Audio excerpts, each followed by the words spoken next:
17. A'udzu billahi minasyaitonir rajim.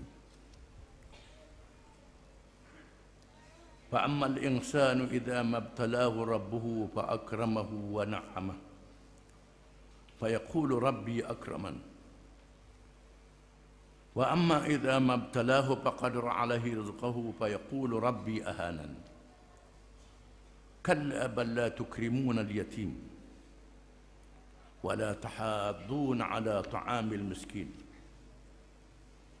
وتأكلون التراث أكلا لما وتحبون المال حبا جما.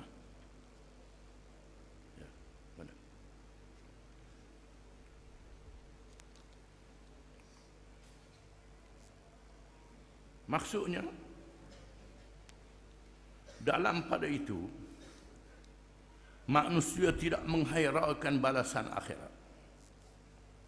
Oleh sebab itu maka kebanyakan manusia apabila diuji oleh Tuhannya dengan dimuliakan dan dimewahkan hidupnya, ia tidak hendak bersyukur tetapi terus bersikap takabur serta berkata dengan sombongnya, Tuhanku telah memuliakan aku. Dan sebaliknya apabila ia diuji oleh Tuhannya dengan disempitkan rezekinya, ia tidak bersabar, bahkan ia resah gelisah serta merempek dengan katanya, Tuhanku telah menghinakan aku. Jangan demikian. Sebenarnya kata-kata kamu itu salah. Bahkan perbuatan kamu, wahai orang-orang yang berkemewahan, lebih salah lagi, kerana kamu tidak memuliakan anak yatim. Kamu menahan apa yang ia berhak menerimanya. Dan kamu tidak menggalakkan untuk memberi makanan yang berhak diterima oleh orang miskin. Dan kamu sentiasa makan harta pesaka secara rakus, dengan tidak membezakan halal haramnya. Serta kamu pula kasihkan harta secara tomok haloba.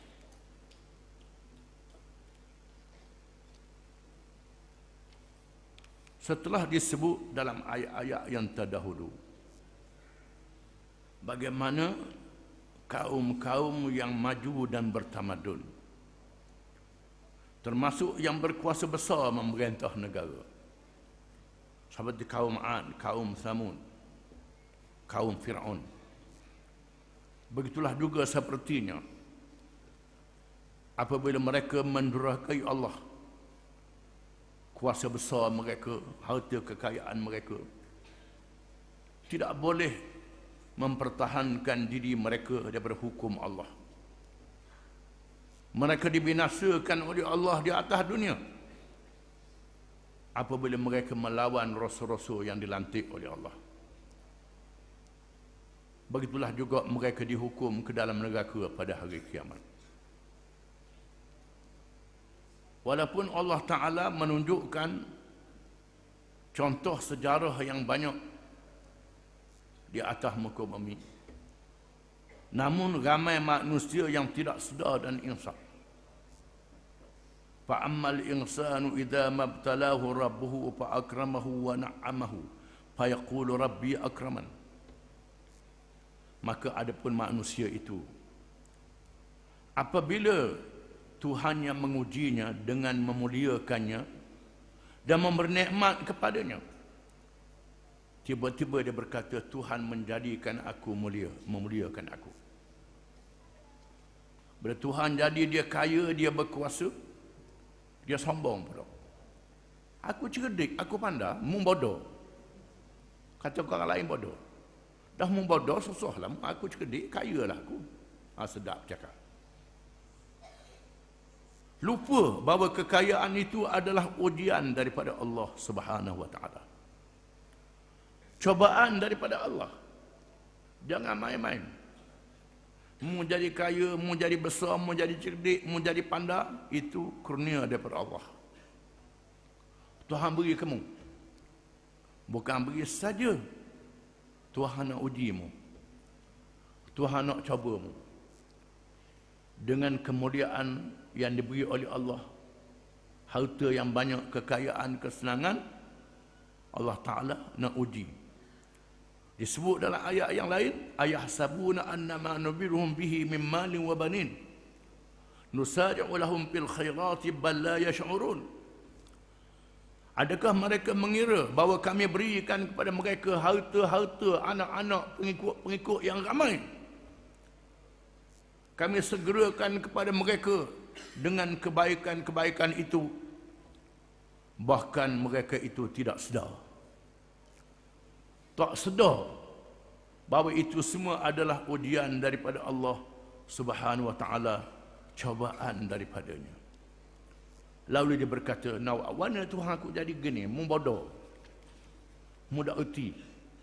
Maka aku kayalah, senanglah, lebihlah aku padamu. Cerdiklah aku, mu bodoh." Kata orang bodoh. Lupa ini adalah ujian daripada Allah. Wa amma idza mabtalahu faqadara alaihi rizqahu fayaqulu rabbi ahanan. Adapun apabila Tuhan menguji dia lalu disedikitkan rezekinya, harta tak ada, anak tak ada pula. Harta tak ada, anak tak ada, pengikut tak ada. Siapa jadi begitu? Kadang-kadang miskin. Lalu dia kata, Tuhan menghinakan aku. Dia tidak sabar. Dia tidak sedar ini adalah ujian daripada Allah Subhanahu wa taala. Tuhan nak beri kepadamu pahala sabar. Boleh jadi kalau mu senang, nyombong pada hak nyombong untuk lagi. Teruk lagi mu ni kalau senang. Maka Tuhan jadikan mu ni susah supaya mu dapat pahala sabar. Mu ni kalau jadi cerdik, tipu orang. Mudah mu jadi bodoh. Mudah mu jadi bodoh, tak erti. Kalau mu cerdik, jaga mu ni tipu orang jenis mu ni. Tuhan nak selamatkan mu menjadi bodoh. Nak selamatkan mu menjadi susah. Semuanya adalah baik. Semua yang Tuhan beri itu adalah baik. Bukan Tuhan menghinakan kita. Ni kata Tuhan menghinakan aku. Tuhan buat aku jadi susah begini. Jangan kata begitu. Ini Tuhan nak beri kelebihan kepada kita. Sama ada kita senang, kita baik, kita susah, adalah kebaikan belaka. Kalau senang, Tuhan nak jadikan kita orang yang bersyukur. Kalau susah, Tuhan nak jadikan kita orang yang bersabar. Dua-duanya adalah baik. Dan sebab itu termasuk dalam doa Nabi SAW, Allahumma ja'alni syakura, Allahumma ja'alni sabura, Allahumma ja'alni fi aini saghira wa fi a'yunin nasi kabira. Itu doa Nabi. Ya Allah, ya Tuhanku, jadikanlah aku ni orang yang bersyukur.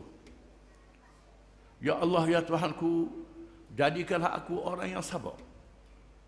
Ya Allah, ya Tuhanku, jadikanlah aku pada pandangan aku rendah, kecil, dan pada pandangan orang besar, molek.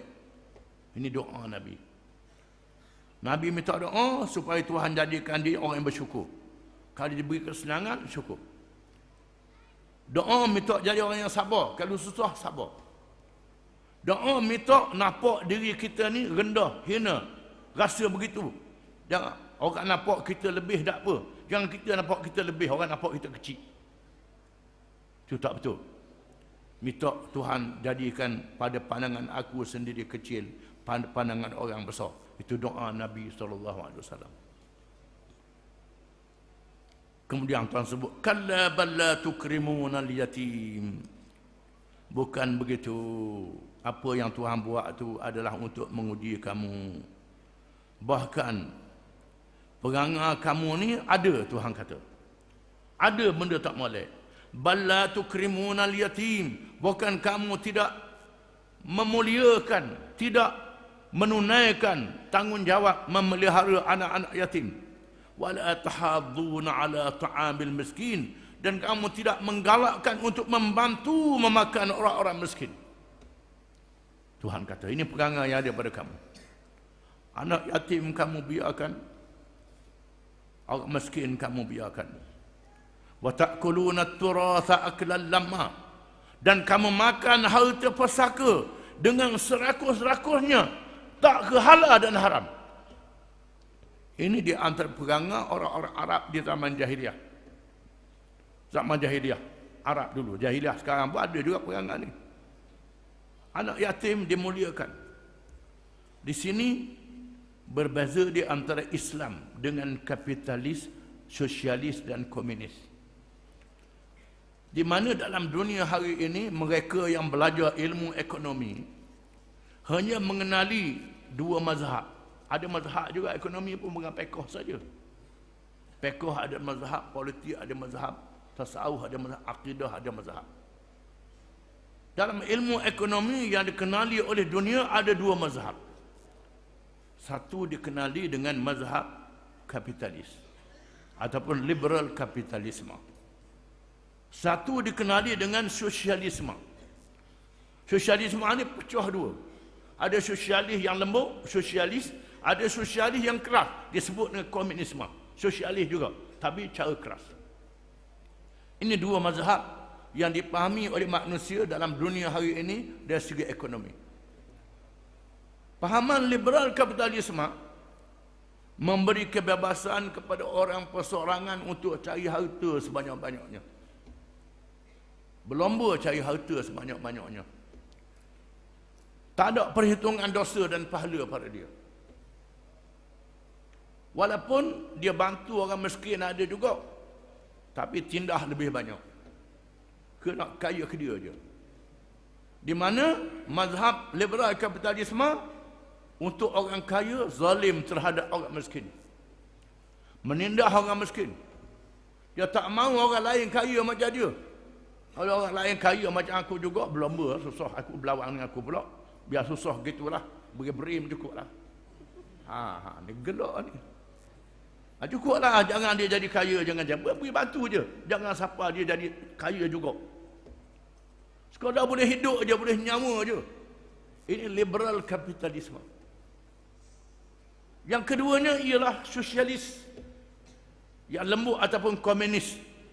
Ini kononnya untuk membela orang miskin, tetapi menzalimi orang kaya. Menzalimi orang kaya, merampas harta orang kaya, menyekap kebebasan orang kaya, ambil cukai daripada orang kaya dengan cara yang berlebihan, dengan cara yang tidak patut. Di atas nama nak bela orang miskin, dosa pahala tak ada juga. Macam kapitalis juga, serupa tak ada dosa pahala berlaku. Kerana ajarannya ekonomi berpisah daripada agama, macam politik berpisah daripada agama, cara hidup berpisah daripada agama. Dua-dua ajaran ini mengarut berlaku. Allah Ta'ala telah menunjukkan kepada kita dalam dunia hari ini bagaimana ajaran sosialis nyawa-nyawa ikan dah. Rusia, Soviet Union hancur lebur, tinggal jadi Rusia.